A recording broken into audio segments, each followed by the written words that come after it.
मैं ज़ॉम्बी बनने के बाद सबसे पहला काम हर जगह मिल्क पाउडर और डायपर्स इकट्ठा करना शुरू किया, क्योंकि मैंने एक इंसानी बच्ची को अपनाया था। सभी ज़ॉम्बीज मेरा मजाक उड़ाते थे कि मैं कितना बेवकूफ हूँ, लेकिन उन्हें नहीं पता था कि यह बच्ची दरअसल ह्यूमन रेस की एम्प्रेस का रीबर्थ थी। अपने पिछले जीवन में उसने चारों दिशाओं में युद्ध लड़े थे, अनगिनत लाइफ एंड डेथ बैटल्स झेली थी, काउंटलेस दूसरी रेसेस के शक्तिशाली वॉरियर्स को मार गिराया था। लेकिन आखिर में डू जी क्लैन की गंदी स्नीक अटैक की वजह से स्टारी स्काई इंसेक्ट रेस की मदर क्वीन के हाथों मारी गई। अब उसका रीबर्थ 50 साल पहले अपोकलिप्स की शुरुआत में हुआ था, लेकिन इस बार वह एक छोटी बच्ची बनकर लौटी थी। उधर मैं जैसे ही इस दुनिया में ट्रांसमिग्रेट हुआ, तुरंत ज़ॉम्बीज के हमले का शिकार हो गया और आखिरकार खुद भी एक ज़ॉम्बी बन गया। अच्छी बात बस इतनी थी कि मेरी ह्यूमन कॉन्शियसनेस बची रही। पिछले 1 महीने से मैं सुपरमार्केट के फ्रिज में मिली फ्रोजन मीट खाकर जिंदा था, लेकिन अब वह मीट भी सड़ने लगी थी। भले ही ज़ॉम्बीज सड़ा हुआ मीट खाते हों, लेकिन ह्यूमन माइंड होने की वजह से मैं उसे नहीं खा सकता था। मजबूरी में मैंने खुद को एक साधारण ज़ॉम्बी की तरह डिस्गाइज किया और खाने की तलाश में बाहर निकल पड़ा। तभी एक घर के किचन में जाने ही वाला था कि अचानक बगल वाले कमरे से एक बच्ची के रोने की आवाज आई। मैंने बेडरूम का दरवाजा खोलकर देखा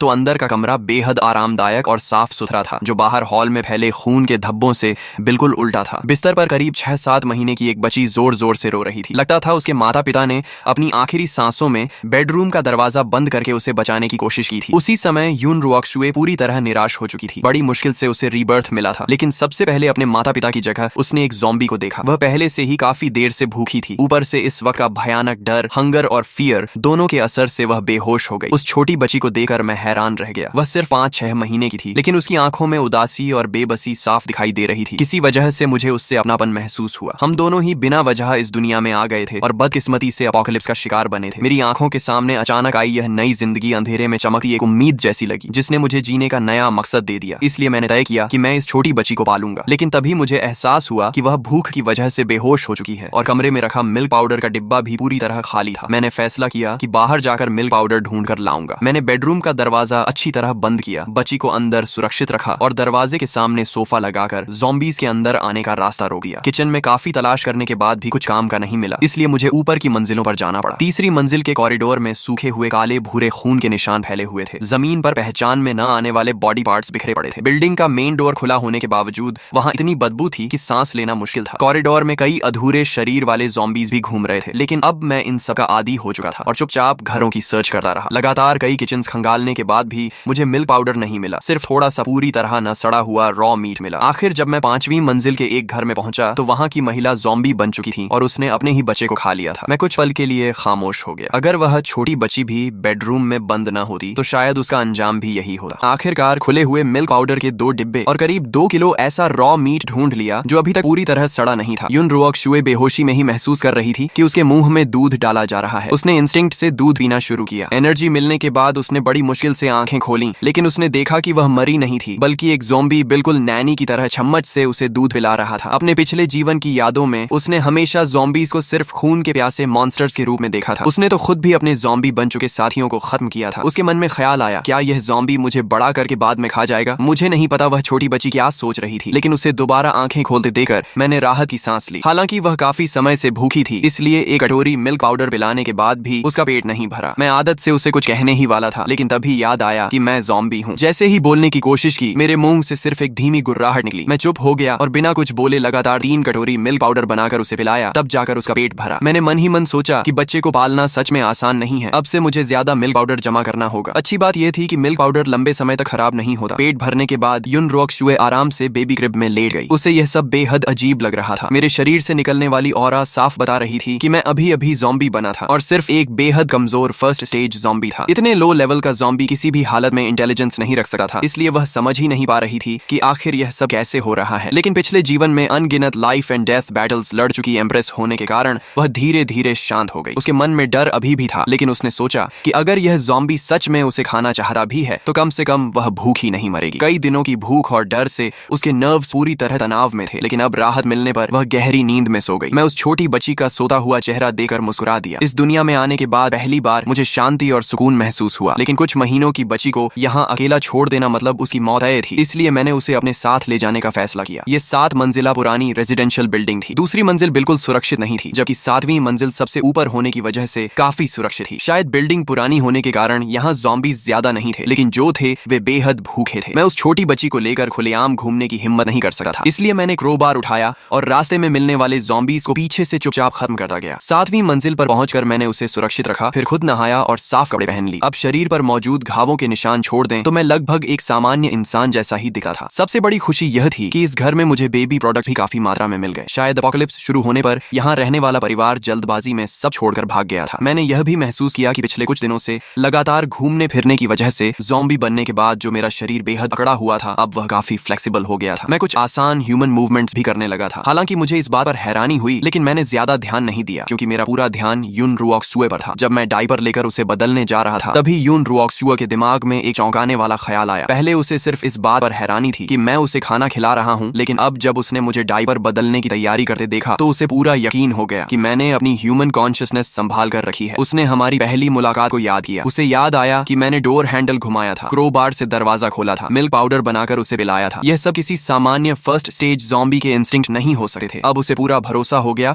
कि मेरे अंदर अभी भी इंसानी चेतना मौजूद है और वही मेरी ब्लड थर्स्टी ज़ॉम्बी इंस्टिंक्ट को दबा रही है। लेकिन अगले ही पल उसकी आंखें चौड़ी रह गईं। उसे एहसास हुआ कि मैं किसी भी तरह से महिला नहीं बल्कि एक पुरुष ज़ॉम्बी हूँ। उसने शर्माते हुए सोचा कि उसकी सारी इज्जत और डायपर बदलते समय ही चली जाएगी, लेकिन कुछ ही पल बाद उसने खुद को समझा लिया। आखिर उसे दोबारा जिंदगी मिली थी और उसकी जान भी इसी ज़ॉम्बी ने बचाई थी। इतनी छोटी बात पर नाराज होना ठीक नहीं था। उसने मुझे अपने अकड़े हुए हाथों से बड़ी मुश्किल से उसका डायपर बदलते देखा। उसके मन में एक साथ दुख और अपनापन दोनों पैदा हुए। उसने कल्पना की कि शायद कभी मेरा भी एक खुशहाल परिवार रहा होगा, लेकिन एपोकलिप्स ने सब कुछ छीन लिया और मुझे ज़ॉम्बी बना दिया। किसी भी दुनिया का न रह पाने वाला यह अकेलापन उसके दिल के सबसे नरम हिस्से को छू गया। उसी पल उसने मुझे अपने ज़ॉम्बी पापा के रूप में स्वीकार कर लिया। नया घर ठीक करने के बाद मैंने सोचा कि मुझे अपने और छोटी बच्ची दोनों के लिए ज्यादा से ज्यादा खाना जमा करना होगा। दिन में बाहर निकलना सर्वाइवर्स को शक में डाल सकता था और हमारी पहचान खुल सकती थी, इसलिए मैंने रात को बाहर जाने का फैसला किया। निकलने से पहले मैंने सिर्फ बेडरूम का दरवाजा ही बंद नहीं किया, बल्कि स्टेयरकेस के सामने बड़ी अलमारी भी लगा दी ताकि कोई ज़ॉम्बी या इंसान ऊपर ना आ सके। मैं सप्लाईज ढूंढने निकला। आसपास के रेजिडेंशियल एरिया में हर घर में थोड़ा थोड़ा सामान बचा था। धीरे धीरे काफी फूड जमा हो गया। हाइकिंग बैग भरने के बाद मैं बड़ी मात्रा में मिल्क पाउडर उठाकर अंधेरे में आगे बढ़ा। तभी अचानक मुझे कुछ अजीब महसूस हुआ। मैंने ऊपर देखा तो आसमान में चमकता चांद पूरी तरह ब्लड रेड हो चुका था। उसी समय यून रुओक्सुए की नींद खुली। उसने देखा कि घर में कोई नहीं है। वह आराम से डायपर गीला करने ही वाली थी कि खिड़की से बाहर ब्लड मून दिखाई दिया। उसने तुरंत समझ लिया कि अब पूरी दुनिया के एवोल्यूशन का दौर शुरू होने वाला है। मुझे भी ब्लड मून देखकर हैरानी हुई, लेकिन यह ज़ॉम्बी एपोकलिप्स की दुनिया थी और मैंने साइंस फिक्शन मूवीज में ऐसा सीन पहले देखा था, इसलिए मैंने जल्दी ही इसे स्वीकार कर लिया और सोचा कि एपोकलिप्स में ऐसा होना स्वाभाविक है। मैं लगातार सप्लाईज उठाकर घर पहुंचाता रहा। मैंने सिर्फ फूड ही नहीं बल्कि बुक्स तक उठानी शुरू कर दी। लेकिन चौथी बार सामान उठाते समय अचानक मेरे शरीर में अजीब बदलाव होने लगे। मेरे बर्फ जैसे ठंडे शरीर के अंदर अचानक जलती हुई गर्मी फैलने लगी। यह एहसास मेरे लिए अजनबी भी था और परिचित भी, जैसे मैं दोबारा इंसान बन रहा हूँ। लेकिन अगले ही पल मेरे दिमाग में असहनीय खुजली और दर्द शुरू हो गया। ऐसा लगा जैसे मेरा ब्रेन फट जाएगा। मुझे लगा कि शायद मेरी ह्यूमन कॉन्शियसनेस खत्म होने वाली है और मैं हमेशा के लिए सिर्फ ब्लड थर्स्टी ज़ॉम्बी बन जाऊंगा। मैं बुरी तरह घबरा गया। सिर्फ मैं ही नहीं बल्कि ब्लड मून की रोशनी में बाकी ज़ॉम्बीज भी उसी बदलाव से गुजर रहे थे। दूसरी तरफ मूनलाइट में नहाए सर्वाइवर्स के शरीर भी गर्म होने लगे। उनके शरीर में ब्लड फ्लो तेज हो गया, बोन्स मजबूत होने लगी और बेडरूम में मौजूद यून रुओक्सुए भी ब्लड मून की लाल रोशनी से घिर गई। उसका छोटा सा शरीर कांपने लगा और पूरे शरीर में तेज गर्मी फैल गई। पता नहीं कितना समय बीत गया, लेकिन आखिरकार मुझे होश आया। आसपास सब कुछ पहले जैसा ही था, लेकिन जैसे ही मैं चला मुझे महसूस हुआ कि मेरा शरीर पहले से कहीं ज्यादा एजाइल हो चुका है। अब मैं पहले जैसा अकड़ा हुआ ज़ॉम्बी नहीं रहा। मैंने देखा कि मेरे शरीर पर फैली काली नसें हल्की पड़ चुकी थीं, सिर पर दोबारा बाल उग आए थे और सड़क पर घूमने वाले बाकी ज़ॉम्बीज भी पहले जितने डरावने नहीं दिख रहे थे। उनमें अब थोड़ी बहुत इंसानों जैसी शक्ल दिखाई देने लगी थी। मेरे मन में उम्मीद जगी कि यह दुनिया मेरी सोच से कहीं ज्यादा रहस्यमयी है। तभी एक ज़ॉम्बी के पास से गुजरते समय मुझे अजीब सा एहसास हुआ। ऐसा लगा जैसे मेरे और उस ज़ॉम्बी के बीच कोई अदृश्य धागा जुड़ा हुआ है। पहले तो मुझे लगा कि शायद मुझे भ्रम हो रहा है, लेकिन जल्द ही मुझे एहसास हुआ कि मेरे अंदर एक स्पेशल एबिलिटी जाग चुकी है। मैं अपनी सोच उस धागे के जरिए ज़ॉम्बी के दिमाग तक भेज सकता था और उसे पपेट की तरह कंट्रोल कर सकता था। मैंने ध्यान लगाकर कोशिश की तो ज़ॉम्बी से मेरा कनेक्शन और मजबूत हो गया और मैं उससे मुश्किल मूवमेंट्स भी करवाने लगा। मैंने इस एबिलिटी का नाम कंट्रोल ज़ॉम्बी रखा। कई बार प्रयोग करने के बाद मुझे पता चला कि फिलहाल मैं एक साथ सिर्फ 2 ज़ॉम्बीज को कंट्रोल कर सकता हूँ और अगर वे बहुत दूर चले जाएं तो मैं उन्हें सही कमांड नहीं दे पाता। मुझे लगा कि यह मेरी मेंटल पावर पर निर्भर करता है। मैंने जिन ज़ॉम्बीज को कंट्रोल किया था उन्हें ज़ॉम्बी पपेट्स नाम दिया। थोड़ा थकने के बाद मुझे अचानक अकेली घर पर मौजूद यून रुओक्सुए की याद आई। मैंने तुरंत दोनों ज़ॉम्बी पपेट्स को इकट्ठा किया, उनसे सारा सामान उठवाया और तेजी से बिल्डिंग की ओर लौट चला। सच कहूं तो ज़ॉम्बीज से बेहतर मजदूर कोई नहीं हो सकता। न खाना चाहिए, न पानी, न सैलरी। उधर ब्लड मून की ब्लेसिंग खत्म होने के बाद यून रुओक्सुए भी गहरी नींद से जागी। उसके दिमाग में अचानक ढेर सारी जानकारी भर गई और उसकी आंखें एक्साइटमेंट से चमक उठी। पिछले जीवन में उसे सिर्फ टाइम कंट्रोल टैलेंट मिला था, लेकिन इस बार उसके पास टेलेकिनेसिस भी जाग चुकी थी। अब वह सिर्फ अपनी इच्छा से चीजों को कंट्रोल कर सकती थी। सबसे बड़ी खुशी यह थी कि उसे अपने पिछले जीवन की टाइम कंट्रोल एबिलिटी भी दोबारा मिल गई थी। ये दोनों टैलेंट्स मिलकर उसे भविष्य का सबसे शक्तिशाली वॉरियर बना सकते थे। पिछले जीवन में सिर्फ टाइम कंट्रोल के दम पर वह ह्यूमन एम्प्रेस बनी थी, लेकिन इस जन्म में डबल टैलेंट मिलने का मतलब था कि अटैक और डिफेंस दोनों में वह अजेय बन सकती थी। उसने अपनी नई एबिलिटीज इस्तेमाल करने की कोशिश की, लेकिन उसका बेबी बॉडी अभी बहुत कमजोर था। कुछ ही देर में उसके सिर में तेज दर्द और कमजोरी शुरू हो गई। फिर भी उसकी कमजोर मेंटल पावर उसके आत्मविश्वास को नहीं तोड़ सकी। उसे पूरा यकीन था कि बड़े होने पर उसकी ताकत पिछले जीवन से भी कई गुना ज्यादा होगी और वह उस इंसेक्ट क्वीन को भी हरा देगी जिसने पिछले जन्म में उसे मार डाला था। तभी बाहर से आवाज आई। युन रुओक्शुए मुस्कुराई और समझ गई कि उसका ज़ॉम्बी पापा वापस आ गया है। अब उसके मन में यह जानने की उत्सुकता थी कि ह्यूमन कॉन्शियसनेस वाला ज़ॉम्बी ब्लड मून के बाद क्या इंसानों की तरह कोई स्पेशल एबिलिटी भी जागा होगा। उधर मैंने देखा कि स्टेयरकेस के सामने रखी अलमारी अपनी जगह से नहीं हिली थी, तो मैंने राहत की सांस ली। इस दुनिया में आने के बाद पहली बार मुझे किसी की चिंता हुई थी। मैंने जल्दी से अलमारी हटाई, बेडरूम का दरवाजा खोला और अंदर दौड़ गया। वहाँ युन रुओक्शुए जाग रही थी और चुपचाप मेरी तरफ देख रही थी, जबकि मैंने आज तक कभी लव भी नहीं किया था, लेकिन इस वक्त पहली बार मुझे सच में पापा बनने का एहसास हो रहा था। इसके बाद मैं किचन में गया, लेकिन पानी और बिजली दोनों बंद थे, इसलिए मैंने मिनरल वाटर से ही छोटी बच्ची के लिए मिल्क पाउडर तैयार किया। जब मैं दूध घोल रहा था तब युन रुओक्शुए भी अपने ज़ॉम्बी पापा को ध्यान से देख रही थी। उसने महसूस किया कि ब्लड मून के बाद मेरे अंदर कुछ बदलाव जरूर आए हैं, हालांकि वे ज्यादा बड़े नहीं थे। अब मैं पहले से थोड़ा ज्यादा इंसानों जैसा दिखने लगा था, लेकिन यह बदलाव उसके पिछले जीवन में देखी गई ज़ॉम्बी एवोल्यूशन से बिल्कुल अलग था। पिछले जन्म में ज़ॉम्बीज कई अलग अलग टाइप्स में एवोल्यूशन करते थे, जैसे टैंक टाइप ज़ॉम्बी जिनका शरीर बेहद विशाल और ताकतवर हो जाता था, उनकी डिफेंस असाधारण होती थी और वे बैटलफील्ड में मेन बैटल टैंक की तरह सर्वाइवर्स के लिए सबसे बड़ा नाइटमेयर बन जाते थे। इसलिए उसने मुझ जैसे स्पेशल ज़ॉम्बी से ब्लड मून के बाद बहुत बड़ी एवोल्यूशन की उम्मीद की थी, क्योंकि अपोकलिप्स में ताकत ही जिंदा रहने की सबसे बड़ी कुंजी होती है। लेकिन मेरे अंदर सिर्फ मामूली बदलाव देकर उसे थोड़ी निराशा हुई। उसी समय युन रुओक्शुए ने मन ही मन फैसला किया कि जब वह बड़ी होगी तो इतनी शक्तिशाली बनेगी कि मुझे प्रोटेक्ट कर सके। वह अच्छी तरह जानती थी कि अगर मैं उसे न बचाता तो बेबी बनकर रीबर्थ लेने के बाद वह अपोकलिप्स में बहुत पहले मर चुकी होती। वह हमेशा एहसान का बदला चुकाने में विश्वास रखती थी और इतना बड़ा एहसान तो वह कभी नहीं भूल सकती थी। तुमने मुझे बचपन में पाला, मैं बुढ़ापे में तुम्हारा सहारा बनूंगी। उसके लिए यह सिर्फ कहावत नहीं बल्कि एक वादा था। उसे ज़ॉम्बी एवोल्यूशन के तरीके भी अच्छी तरह पता थे। ज़ॉम्बीज का सबसे मुख्य एवोल्यूशन जीवित प्राणियों को निगल कर होता था। इसके अलावा वे दूसरे ज़ॉम्बीज के ब्रेन के अंदर बनने वाले गोल्डन कोर को निगल कर भी एवोल्यूशन कर सकते थे। जिन ज़ॉम्बीज में स्पेशल एबिलिटीज जाग जाती थी उनके ब्रेन के अंदर यही गोल्डन कोर बनता था। युन रुओक्शुए को पूरा भरोसा था कि अपने पिछले जीवन के अनुभव का फायदा उठाकर वह ऐसे गोल्डन कोर्स हासिल करेगी और मेरी एवोल्यूशन कराकर मुझे हाई लेवल ज़ॉम्बी बना देगी। तब मैं इंसानों की तरह बोल भी सकूंगा और मेरा शरीर भी धीरे धीरे ह्यूमन फॉर्म लेने लगेगा। मुझे उसकी इन सारी बातों का बिल्कुल पता नहीं था। मैं सिर्फ उसे बड़ी बड़ी आंखों से मुझे देखते हुए देखकर मुस्कुरा रहा था। मैं बोल नहीं सकता था, इसलिए हाथों के इशारों से उसे बताने की कोशिश की कि मैंने उसके लिए 2 ज़ॉम्बी बॉडीगार्ड्स का इंतजाम कर दिया है और उसके खेलने के लिए टॉयज भी लाया हूँ। इतना ही नहीं, मजाक में मैं उसके लिए 5 years mock test, 3 years entrance exam जैसी पढ़ाई की किताबें भी उठा लाया था। तभी मुझे एहसास हुआ कि मैंने अभी तक युन रुओक्शुए का कोई निकनेम नहीं रखा है। थोड़ी देर सोचने के बाद, क्योंकि हम 7वीं मंजिल पर रहते थे, मैंने उसका निकनेम चीकी 7-7 रखने का फैसला किया। मैं चाहता था कि यह नाम हमें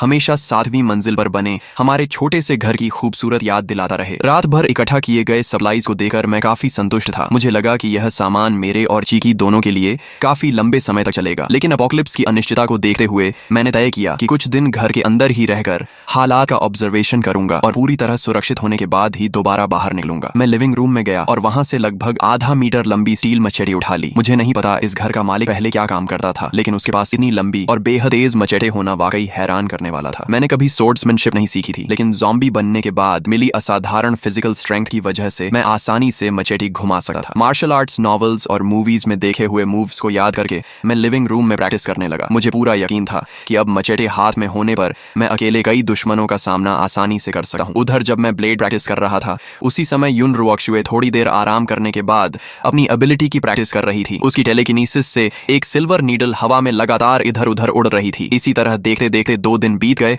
और हम दोनों की जिंदगी काफी आराम से चलने लगी। 2 दिन बाद मैंने हमेशा की तरह चीकी को दूध पिलाया ही था कि अचानक बाहर से कुछ अजीब आवाजें आने लगी। बैल्कनी से नीचे झांककर मैंने देखा कि सड़क पर मौजूद 2 ज़ॉम्बीज बिना किसी फूड के लिए लड़ाई किए एक दूसरे को बुरी तरह नोच रहे थे। ज़ॉम्बीज का यह व्यवहार मेरी अब तक की समझ से बिल्कुल अलग था। 7वीं मंजिल से साफ दिखाई नहीं दे रहा था, इसलिए मैं तुरंत 4थी मंजिल तक नीचे उतरकर हालात देखने चला गया। वहां मैंने देखा कि उनमें से एक ज़ॉम्बी करीब 2 मीटर लंबा था और उसकी फिजिकल स्ट्रेंथ बेहद जबरदस्त थी। एक ज़ॉम्बी बेहद तेज और फुर्तीला था, जबकि दूसरा टैंक टाइप ज़ॉम्बी था। दोनों के बीच भयंकर लड़ाई छिड़ गई। आखिर में टैंक ज़ॉम्बी ने अपनी जबरदस्त ताकत से एजाइल ज़ॉम्बी को दूर फेंक दिया और एक जोरदार मुक्के से उसका सिर कुचलकर मार डाला। इसके बाद उसने उसके ब्रेन के अंदर से एक सफेद गोल्डन कोर निकाला। निकाला। दोनों ज़ॉम्बीज़ की ताकत देखकर मैं दंग रह गया। मुझे खुशी हुई कि मैं लापरवाही से बाहर नहीं निकला था। अब मुझे समझ आ गया कि यह दुनिया मेरी कल्पना से कहीं ज्यादा खतरनाक है और मुझे अपनी थोड़ी सी एवोल्यूशन पर कभी घमंड नहीं करना चाहिए। लेकिन जब मैंने टैंक ज़ॉम्बी को गोल्डन कोर निकालते देखा तो मेरे अंदर उसे पाने की बहुत तीव्र इच्छा जाग उठी। मेरा इंस्टिंक्ट कह रहा था कि यह गोल्डन कोर मेरे शरीर के लिए बेहद फायदेमंद है। तभी मुझे समझ आया कि शायद दोनों ज़ॉम्बीज़ की लड़ाई इसी गोल्डन कोर को पाने के लिए थी। टैंक ज़ॉम्बी ने जैसे ही सफेद गोल्डन कोर निकला, वह उत्साह में अपनी छाती पीटने लगा, जोर जोर से दहाड़ा और आसपास खड़ी गाड़ियों को मुक्कों से तोड़ने लगा। आसपास मौजूद सामान्य ज़ॉम्बीज़ ये देखकर तुरंत पीछे हट गए। वे इंस्टिंक्ट से ही उससे डरने लगे। मैंने अनुमान लगाया कि गोल्डन कोर शायद एवोल्यूशन के बाद ज़ॉम्बीज़ की ताकत को और बढ़ा देता है। खास बात यह थी कि गोल्डन कोर को देखकर मेरे अंदर जो लालसा पैदा हुई वह इंसानी मांस खाने की इच्छा से भी कहीं ज्यादा प्रबल थी। अगर मैं इसे खा लूं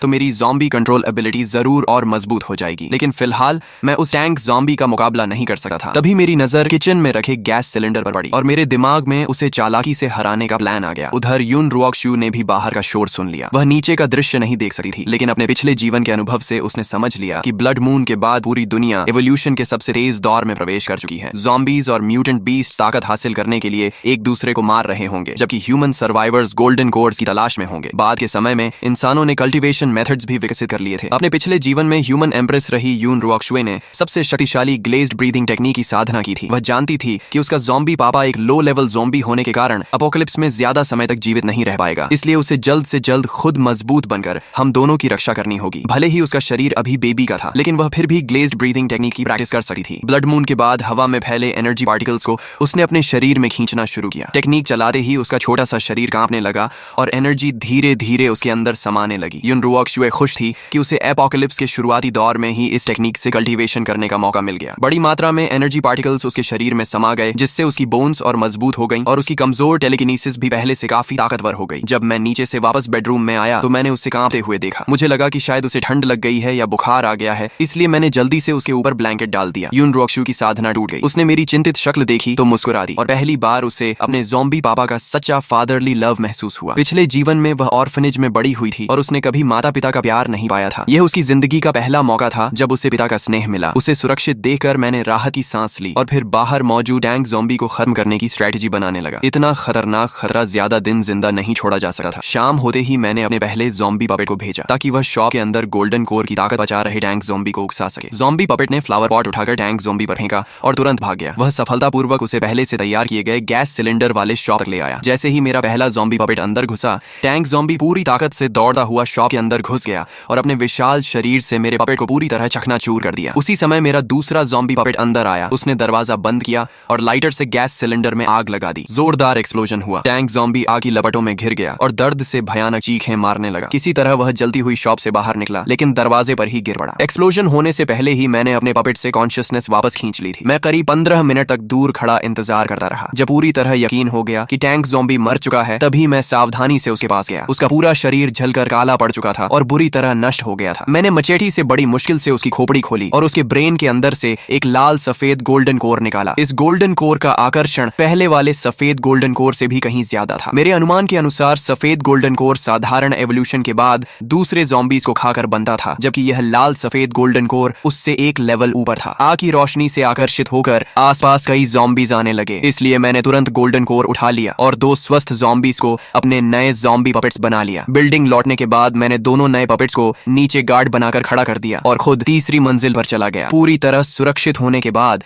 मैं अपने अंदर की इच्छा को रोक नहीं पाया और गोल्डन कोर निगल लिया। गोल्डन कोर ने मेरे पूरे शरीर को अंदर से बदलना शुरू कर दिया। मेरी स्किन पहले से ज्यादा ह्यूमन जैसी होने लगी। सिर्फ अपीयरेंस ही नहीं, बल्कि मेरी स्ट्रेंथ, स्पीड और एजिलिटी भी पहले से बेहतर हो गई। थोड़ी देर चक्कर आने के बाद मेरा दिमाग पहले से कहीं ज्यादा साफ हो गया। मेरी 5 सेंसेस भी तेज हो गई और ज़ॉम्बी कंट्रोल एबिलिटी पर मेरा नियंत्रण भी बेहतर हो गया। अब मैं एक साथ 5 ज़ॉम्बीज़ को कंट्रोल कर सकता था। इतना ही नहीं, मुझे एक नई एबिलिटी भी मिली, शेयर्ड विजन। पहले मैं सिर्फ अपनी आंखों के सामने मौजूद ज़ॉम्बी पपेट्स को ही कंट्रोल कर सकता था, लेकिन अब मैं उन्हें दूर से भी कंट्रोल कर सकता था। टेस्ट करने पर पता चला कि मेरी मेंटल पावर की रेंज लगभग 1 किलोमीटर है। इस रेंज के अंदर मुझे खुद बाहर जाने की जरूरत नहीं थी। मैं दूर बैठकर ही अपने ज़ॉम्बी पपेट से काम करवा सकता था। इससे मेरी सर्वाइवल एबिलिटी कई गुना बढ़ गई। उधर यून रुओक्शु ने दूर से एक्सप्लोजन और टैंक ज़ॉम्बी की दर्द भरी दहाड़ें सुनी। उसे 7वीं मंजिल पर होने की वजह से अपनी चिंता नहीं थी, लेकिन मैं काफी देर तक वापस नहीं लौटा, इसलिए वह बेहद परेशान हो गई। वह जानती थी कि अपने बेबी बॉडी के साथ वह किसी इवॉल्व्ड ज़ॉम्बी का मुकाबला नहीं कर सकती। वह सिर्फ भगवान से यही प्रार्थना कर सकती थी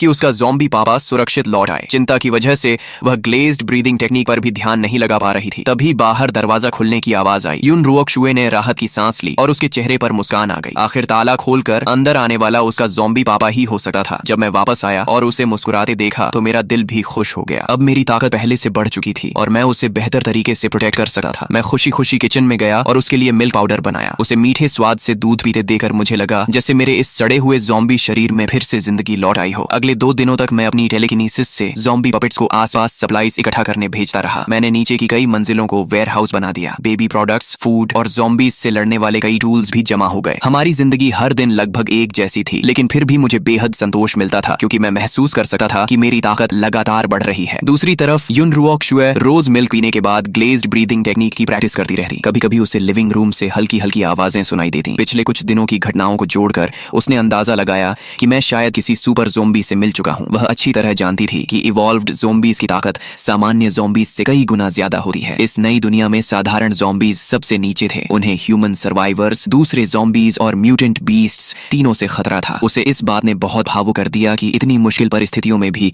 मैं उसकी देखभाल करना नहीं भूला। अपोकलिप्स में इंसानों की ह्यूमैनिटी खत्म होती देख चुकी युन रुओक्शु को मेरा इंसानियत बचाए रखना किसी चमत्कार से कम नहीं लगा। कई दिनों की प्रैक्टिस के बाद उसकी टेलीकिनेसिस इतनी मजबूत हो गई कि वह सिल्वर नीडल को बिजली जैसी स्पीड से चला सकती थी। टाइम कंट्रोल एबिलिटी के साथ मिलकर वह बिना आवाज किए किसी की भी हत्या कर सकती थी। लेकिन वह यहीं रुकना नहीं चाहती थी। अपोकलिप्स में जिंदा रहने के लिए उसे और भी ज्यादा ताकतवर बनना था। उसी समय मैंने ज़ॉम्बी पपेट्स को आसपास की बिल्डिंग्स में सप्लाईज ढूंढने भेजा। एक घर में रहने वाला इंसान शायद मार्शल आर्ट्स का शौकीन था। वहां मुझे कई फाइटिंग टेक्स्ट बुक्स मिली जिनमें अलग अलग क्लोज कॉम्बैट टेक्निक्स लिखी थी। ज़ॉम्बी एवोल्यूशन के बाद मेरी फिजिकल स्ट्रेंथ पहले ही सामान्य इंसानों से कहीं ज्यादा हो चुकी थी। अब शरीर पहले जैसा अकड़ा हुआ भी नहीं था, इसीलिए मैं इन मुश्किल फाइटिंग मूव्स को आसानी से सीख और इस्तेमाल कर सकता था। ज़ॉम्बीज का लड़ने का तरीका भले ही जंगली और सीधा होता हो, लेकिन इंसानों द्वारा विकसित मॉडर्न कॉम्बैट टेक्निक्स कहीं ज्यादा वैज्ञानिक और असरदार थी। भले ही मेरी मुख्य ताकत ज़ॉम्बी कंट्रोल थी, लेकिन मुझे लगता था कि अच्छी फाइटिंग स्किल्स मेरी फिजिकल लिमिटेशंस को भी पूरा कर सकती हैं। साथ ही ज़ॉम्बी होने की वजह से मुझे काटे जाने का डर भी नहीं था, इसलिए मैं वेपन्स का इस्तेमाल और भी प्रभावी तरीके से कर सकता था। कुछ बेसिक कॉम्बैट टेक्निक्स सीख लेने के बाद मैंने कॉम्बैट ट्रेनिंग शुरू करने के बाद अपने ज़ॉम्बी पपेट्स को 6ठी मंजिल के लिविंग रूम में लाया। टेलीकिनेसिस कंट्रोल हटाते ही वे सीधे मेरे स्पारिंग पार्टनर्स बन गए। आखिर ज़ॉम्बी अगर मार्शल आर्ट्स सीख जाए तो उसे रोकना लगभग नामुमकिन होता है, लेकिन लगातार प्रैक्टिस के बाद मुझे एहसास हुआ कि सिर्फ थियोरी पढ़ने और खुद से प्रैक्टिस करने से असली लड़ाई नहीं जीती जा सकती। सिर्फ रियल कॉम्बैट ही डिस्टेंस का सही अंदाजा, ओपोनेंट की रिएक्शन पढ़ना और सही जजमेंट जैसी स्किल्स विकसित कर सकता है। लगातार प्रैक्टिस के बाद मेरी फाइटिंग स्किल्स में जबरदस्त सुधार हुआ। अब मैं सामने से हमला करने वाले सामान्य ज़ॉम्बीज का भी आसानी से सामना कर सकता था। मैं एक बिल्कुल बिगिनर फाइटर से एक स्किल्ड फाइटर बन चुका था। इतना ही नहीं, मैंने पाया कि मैं एक साथ कई काम कर सका हूँ। एक तरफ मैं खुद फाइटिंग प्रैक्टिस करता था, दूसरी तरफ टेलीकिनेसिस से ज़ॉम्बी पपेट्स को कंट्रोल करके सप्लाईज भी इकट्ठा करवाता था और शेयर्ड विजन के जरिए आसपास की पूरी सिचुएशन पर नजर रखता था। तभी शेयर्ड विजन के जरिए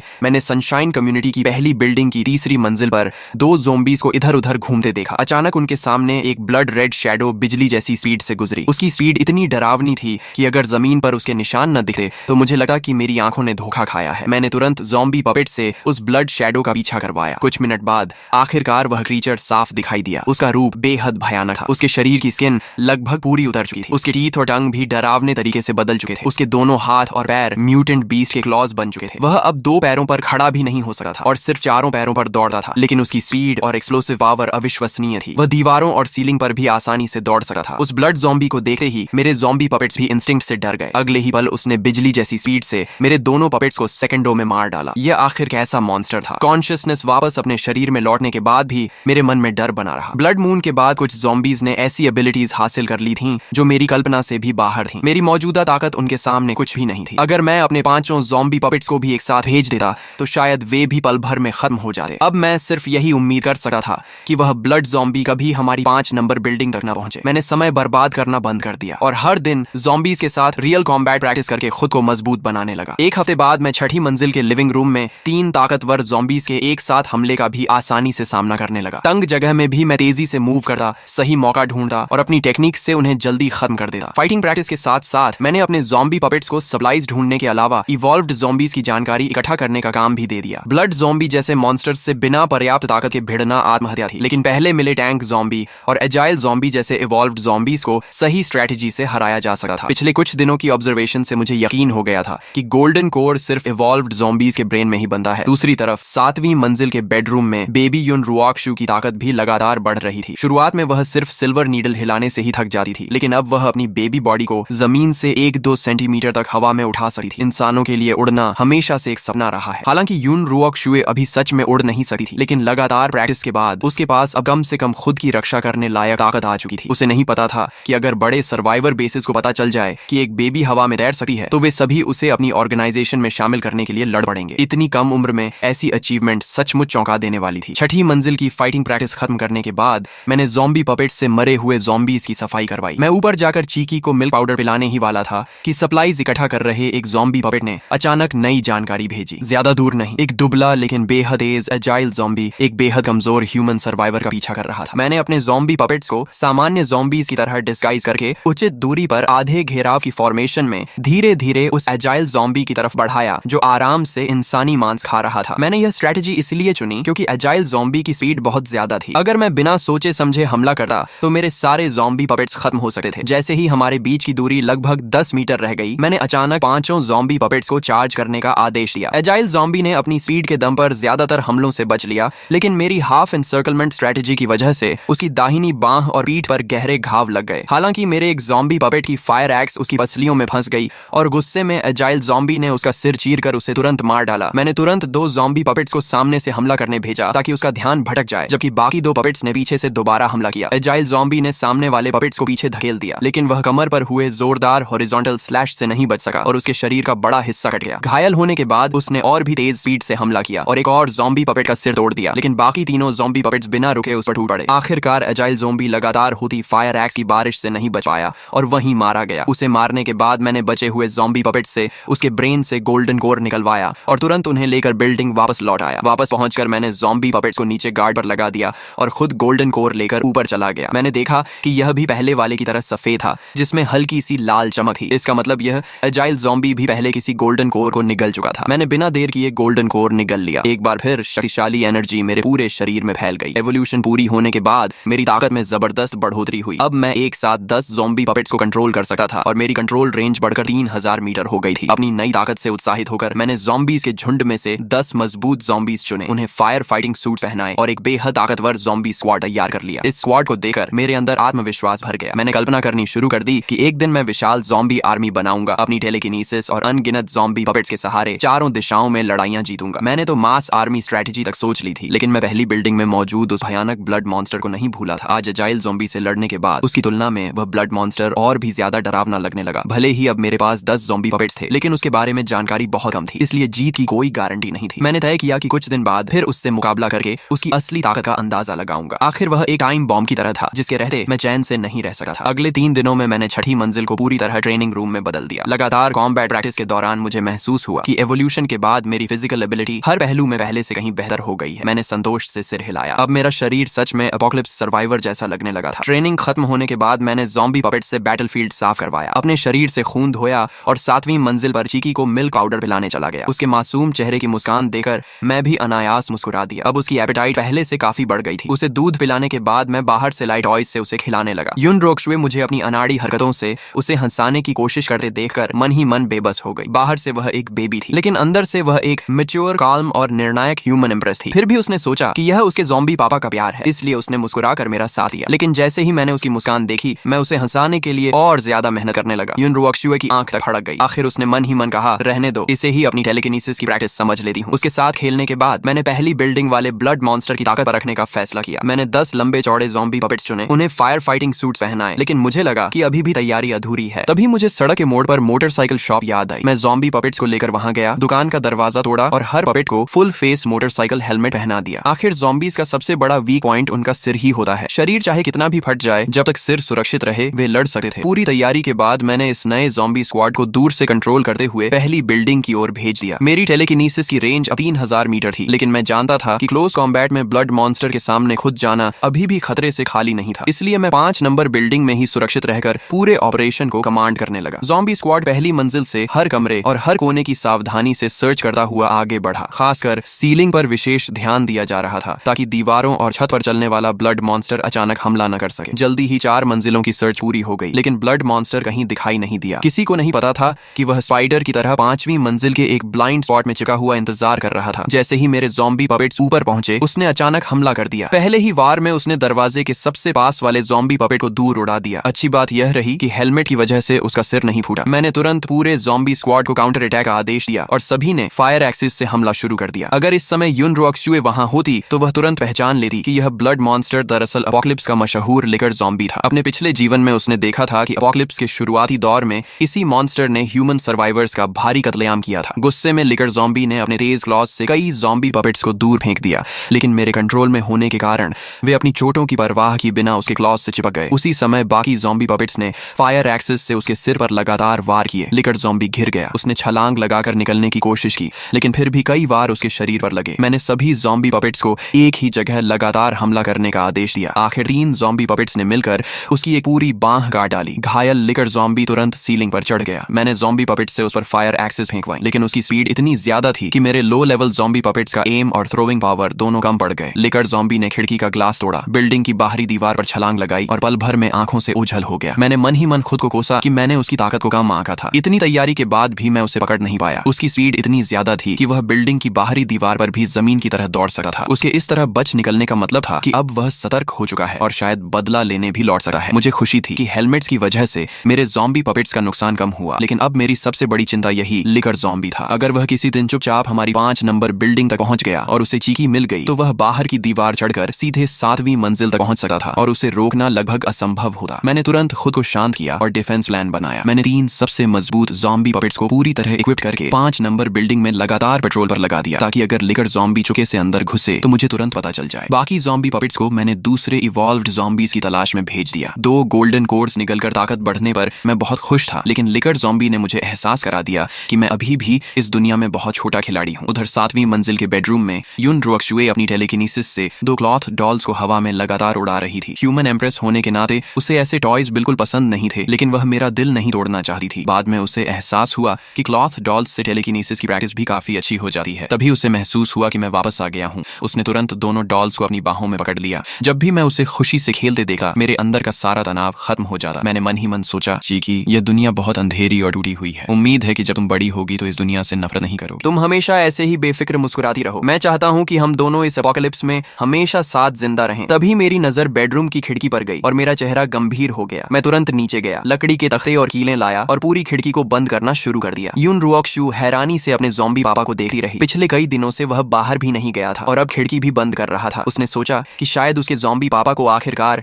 इवॉल्व्ड ज़ॉम्बीज की असली ताकत का एहसास हो गया है और अब वह बाहर की खतरनाक दुनिया से डरकर खुद को छिपाना चाहता है। काफी देर सोचने के बाद उसे यही वजह सबसे सही लगी। उसने मन ही मन मुस्कुराकर सोचा, लगता है मेरा ज़ॉम्बी पापा सच में बहुत डरपोक है। लेकिन उसने एक बात बिल्कुल नहीं सोची। असलियत यह थी कि मैं यह सब सिर्फ चीकी की रक्षा के लिए कर रहा था। ब्लड मून के बाद सिर्फ ज़ॉम्बीज ही नहीं, बल्कि इंसानों में भी कई इवॉल्वर्स पैदा हो चुके थे। शुरुआत में वे सामान्य ज़ॉम्बीज को देखकर घबरा कर भाग जाते थे, लेकिन समय बीतने के साथ साधारण इंसान भी आसानी से लो लेवल ज़ॉम्बीज का शिकार करने लगे। मैं लगातार खिड़की पर लकड़ी के तख्ते और कीलें लगा रहा था। काफी देर बाद आखिरकार मैंने पूरी खिड़की की मजबूत सुरक्षा तैयार कर ली। साथ ही मैंने जानबूझकर कुछ छोटे वेंटिलेशन होल्स भी छोड़े ताकि रोशनी और हवा आती रहे। इससे एक तरफ डिफेंस भी मजबूत रहा और दूसरी तरफ युन रुओक्सु को बंद और घुटन भरे माहौल में भी नहीं रहना पड़ा। अगर कभी ब्लड मॉन्स्टर हमला करता तो मुझे रिएक्शन देने के लिए थोड़ा समय भी मिल जाता। अगले 3 दिनों तक ब्लड मॉन्स्टर दोबारा दिखाई नहीं दिया, लेकिन फिर भी मैंने ज़ॉम्बी पपेट्स को लगातार 5 नंबर बिल्डिंग में पेट्रोल पर लगाए रखा। मैं किसी भी हालत में लापरवाही नहीं करना चाहता था। तभी अचानक मेरे दिमाग में टेलीकिनेसिस का एक सिग्नल आया। मेरे ज़ॉम्बी पपेट्स में से एक, जो 2 गलियां दूर एक छोटी ग्रोसरी शॉप से सप्लाईज इकट्ठा कर रहा था,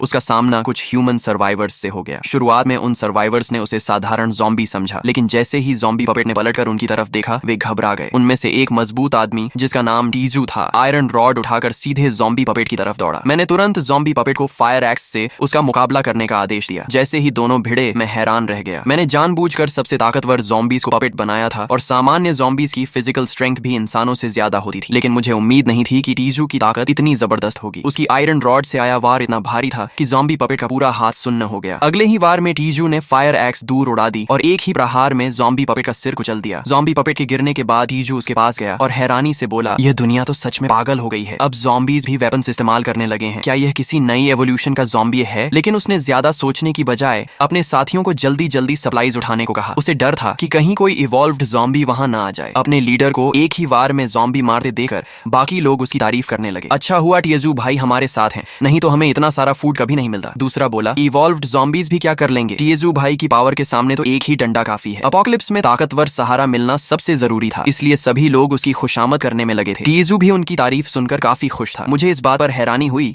कि अपोकलिप्स शुरू हुए 1 महीने से ज्यादा हो चुका था और फिर भी ह्यूमन सर्वाइवर्स जिंदा थे। सबसे ज्यादा मेरा ध्यान टीजू पर गया। उसकी ताकत देखकर मुझे पूरा यकीन हो गया कि वह कोई ह्यूमन इवॉल्वर है, क्योंकि साधारण इंसान इतनी ताकत नहीं दिखा सकता। इंसानों की इंटेलिजेंस और चालाकी को देखते हुए मुझे चिंता हुई कि अगर वे हमारे सप्लाई तक पहुंच गए तो मेरी और चीकी दोनों की जान खतरे में पड़ सकती है। इसलिए मैंने फैसला किया कि अब से ज़ॉम्बी पपेट्स को उस इलाके में बिल्कुल नहीं भेजूंगा। ह्यूमन सर्वाइवर्स से हुई इस मुलाकात के बाद कुछ और दिन बीत गए। अब मैंने सप्लाईज इकट्ठा करना लगभग बंद कर दिया था, क्योंकि मेरे ज़ॉम्बी पपेट्स की एफिशिएंसी इतनी ज्यादा थी कि 5 नंबर बिल्डिंग के लगभग हर कमरे में अलग अलग तरह की सप्लाईज भर चुकी थी। दूसरी तरफ युन रुओक्सुए इन दिनों अपने बेडरूम में टेलीकिनेसिस की मदद से क्रॉलिंग प्रैक्टिस कर रही थी। धीरे धीरे उसके शरीर पर कंट्रोल बढ़ता गया और उसकी क्रॉलिंग स्पीड भी पहले से कहीं ज्यादा तेज हो गई। आखिरकार टेलीकिनेसिस की मदद से उसने चलना भी सीख लिया। तभी मैं कमरे का दरवाजा खोलकर अंदर आया। सामने का सीन देखकर मैं पूरी तरह शॉक रह गया। इतनी सी बेबी, और ये तो चल भी रही है। पहले तो मैं हैरान रह गया, फिर मेरे चेहरे पर खुशी छा गई। मैंने हमेशा चाहा था कि युन रुओक्सुए जल्दी से अपोकलिप्स के माहौल में खुद को ढाल सके, लेकिन मैंने कभी नहीं सोचा था कि वह इतनी छोटी उम्र में ही चलना सीख जाएगी। मैं उसे गोद में उठाकर लिविंग रूम में ले आया, क्योंकि वहां का समतल फर्श प्रैक्टिस के लिए ज्यादा अच्छा था। युन रुओक्सुए ने अपनी टेलीकिनेसिस की मदद से जल्दी ही वहां भी बैलेंस बना लिया, लेकिन उसके बेबी बॉडी की ताकत अभी कम थी। शरीर को संभालने में उसकी काफी मेंटल पावर खर्च हो रही थी। थोड़ी देर प्रैक्टिस करने के बाद वह खुद ही रुक गई। मुझे लगा कि वह थक गई है, इसलिए मैंने उसे उठाकर सोफा पर आराम से बैठा दिया। उसके बाद मैं अपनी स्टील मशेटी लेकर बैल्कनी में चला गया। मेरी बॉडी पूरी तरह इवॉल्व होने के बाद स्ट्रेंथ भी हर तरफ से बढ़ चुकी थी। अब जब मैं अपनी स्टील मशेटी घुमाता तो हवा चीरने की आवाज गूंजने लगी। फिलहाल मैं सिर्फ अपने पिछले जीवन में मार्शल आर्ट्स और वुक्सिया मूवीज में देखी हुई टेक्निक्स की नकल करके प्रैक्टिस कर रहा था, लेकिन मुझे हमेशा लगता था कि अगर इंसान खुद काफी स्ट्रांग हो जाए तो ईंट का टुकड़ा भी दूसरों का डिफेंस तोड़ सकता है। युन रुओक्सुए मुझे देखकर हैरान रह गई। मैं लगातार अपनी स्ट्रेंथ बढ़ा रहा था। उसकी नजर में मैं सिर्फ एक साधारण ज़ॉम्बी था। बस फर्क इतना था कि मेरे अंदर ह्यूमन कॉन्शियसनेस बची हुई थी और मैं वेपन्स इस्तेमाल कर सकता था, जिससे मैं लो लेवल ज़ॉम्बीज से बेहतर था। लेकिन पिछले जन्म की ह्यूमन एम्ब्रेस होने के कारण युन रुओक्सुए को कॉम्बैट और मार्शल आर्ट्स का बेहद गहरा एक्सपीरियंस था। उसकी नजर में मेरी स्वॉर्ड्समैनशिप इतनी बेकार थी कि अगर मेरा सामना किसी सच में स्किल्ड फाइटर से हो जाए तो वह पलक झपकते ही उसके ज़ॉम्बी पापा को मार देगा। दूसरी तरफ मैं यह देखकर खुश हो गया कि चीकी मुझे ध्यान से देख रही है। मुझे लगा वह मेरी स्वॉर्ड स्किल्स से प्रभावित हो गई है, इसलिए मैं और भी ज्यादा जोश से मचेटी घुमाने लगा। अगले कुछ दिनों तक मैंने चीकी को 6ठी मंजिल के लिविंग रूम में खुलकर चलने फिरने दिया और वह छुकर अपनी टेलीकिनेसिस की प्रैक्टिस करती रही। मेरी देखरेख में वह हर दिन पहले से ज्यादा स्टेबल होकर चलने लगी। सचमुच वह किसी जीनियस चाइल्ड से कम नहीं थी, लेकिन युन रुओक्सुए के दिल में क्राइसिस की फीलिंग लगातार बढ़ती जा रही थी। ब्लड मून के बाद ज़ॉम्बीज और म्यूटेंट बीस्ट्स दोनों ही तेजी से इवॉल्व हो रहे थे। मेरे जैसे ऑर्डिनरी ज़ॉम्बी के लिए भविष्य में सर्वाइवल करना मुश्किल होता जाएगा, इसलिए उसे जल्द से जल्द स्ट्रांग बनना था। कम से कम वह अपोकलिप्स में मेरा बोझ नहीं बनना चाहती थी। तभी अचानक बिल्डिंग के बाहर एक गुस्से से भरी दहाड़ सुनाई दी। मेरा ध्यान तुरंत ज़ॉम्बी पपेट्स की शेयर्ड विजन में चला गया। सोसाइटी के ग्रीन बेल्ट में 2 इवॉल्व्ड ज़ॉम्बीज आपस में भयंकर लड़ाई कर रहे थे। उनमें से एक लगभग 2.5 मीटर लंबा टैंक ज़ॉम्बी था। उसके हर पंच से जमीन में गहरे गड्ढे बन रहे थे। दूसरी तरफ वही लिकर ज़ॉम्बी था जिससे मैं पहले लड़ चुका था। उसके क्लॉज किसी तेज ब्लेड की तरह थे